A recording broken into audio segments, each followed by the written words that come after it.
Florida Senator Ashley Moody knows something about enforcing the law. She sits on the Senate Judiciary Committee, was previously the AG of Florida. We're happy she's with us tonight. Senator, thank you for joining us. Great to be with you, and thanks for calling out the truth.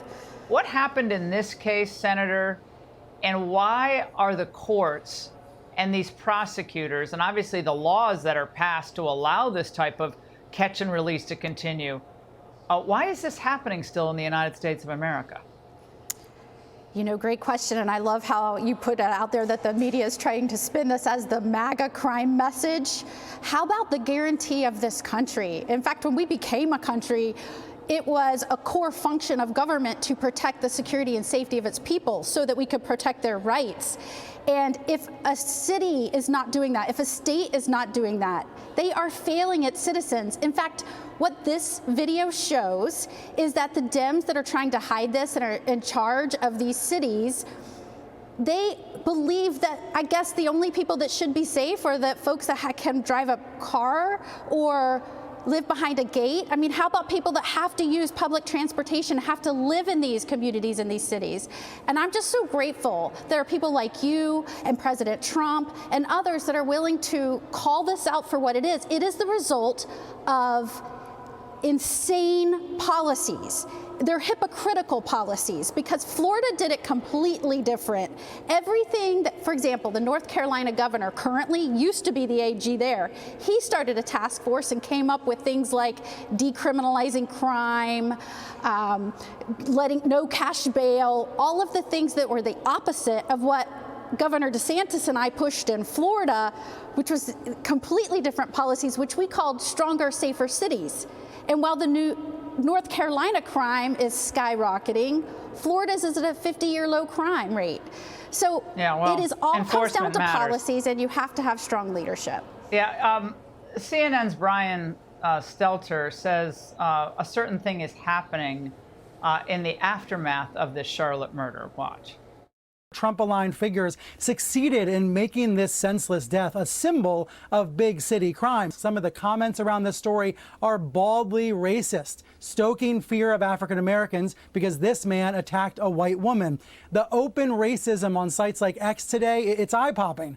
But there are also legitimate questions about this so-called career criminal. This so-called career criminal, again, similar narratives we've seen before.